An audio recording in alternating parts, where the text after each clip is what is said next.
Hey game developers, Shashank here from Sansad. In this video, we'll see how to set up player movement for a 2D game.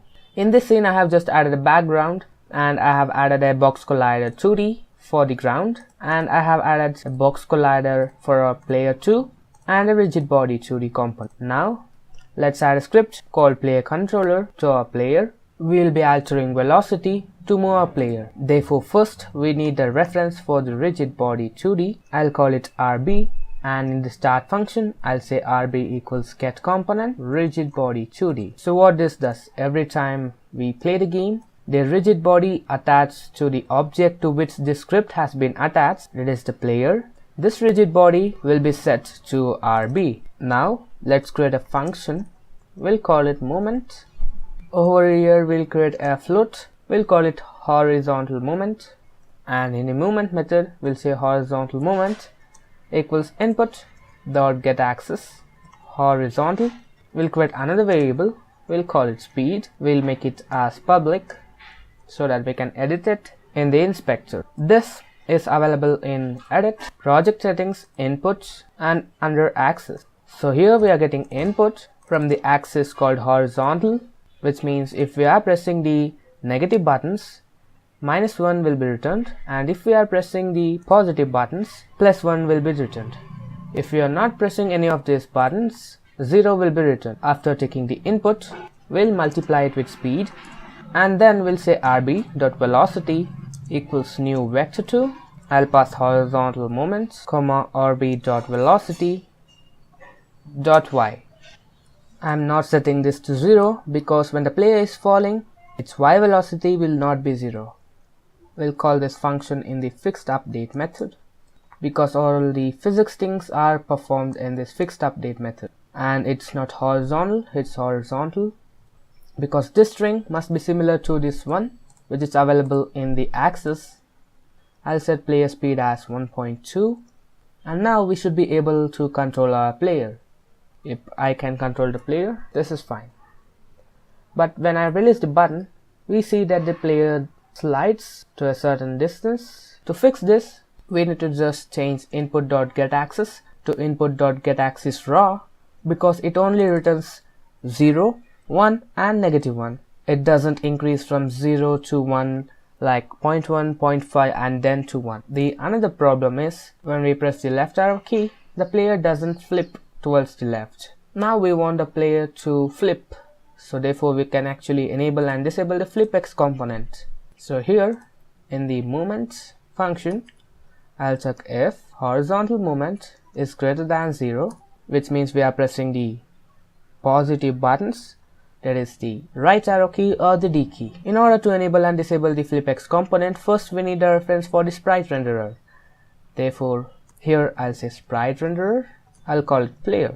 I'll just move this over here, and in the start function, the player equals get component sprite renderer. So whenever we start the game, the sprite renderer attached to this object will be assigned to player variable. Now we can say player dot flipX equals false, else if horizontal movement is lesser than 0, which means we are pressing the left arrow key or the A key, we'll say player dot flipX equals true. I'll just set player speed to 5. Now the player must flip when we press the buttons. Here I'm pressing the right arrow key, flipX is disabled. Now if I press the left arrow key, flipX will be enabled and player will be turned towards the left. Awesome.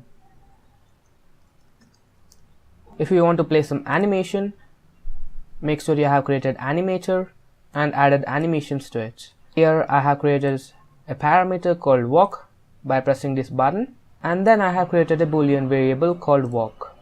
Then I created a transition from idle to walk, and then a transition from walk to idle. To the transition I have added a condition by clicking this button and selecting the parameter and then selecting the condition that I want, which means if walk is set to true, walk animation will be played.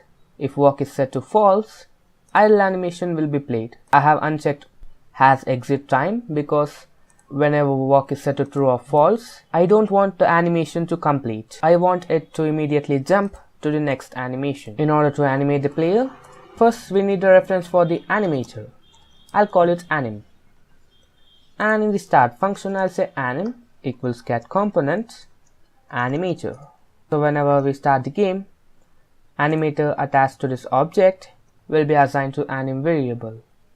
Now we need to set walk to true. Therefore here I'll say if horizontal movement is not equal to 0, I'll say anim dot set bool walk to true. Else, which means horizontal movement is equal to 0, I'll say anim dot set bool walk to false. That's it. Now when we hit play, the player must animate. Now I'm holding the right arrow button. You see that the walk animation is playing, and even when I press the left arrow button, the walk animation is playing. Notice that when I am pressing the right or left arrow button, walk is set to true, and when I release the button without completing this animation, it is jumping to this animation. It's because we had set as exit time to false. Now everything is working perfect. There's another way to flip the sprite. If you have childs attached to the player, for example, consider this as a bullet point from where bullets are fired. I'll rename this to bullet point. So now if you flip the player, the bullet point will remain at the same position. But now the bullet point must be here because the bullets must be fired from this position. If you want to flip the childs attached to the player, we can just change the Y rotation of the player. Now even the bullet point has flipped. Now we'll achieve this through code. I'll just go here, I'll just convert this line to a comment, and here. In order to change the rotation, first we need to access the transform and then the rotation. Therefore I'll say transform dot Euler angles equals new vector 3 0, 0, 0, and here I'll say 0, 180, 0. Euler angles is the rotation of this game object in degrees. We are just changing the rotation of the player to 0, 0 and 0 whenever we are pressing the right arrow key, and whenever we are pressing the left arrow key or the negative buttons, we are setting its rotation to 0, 180 and 0. Let's check this out. I'll select the player. So now its rotation is set to 0. Now if I press the left arrow key, its rotation is set to 180.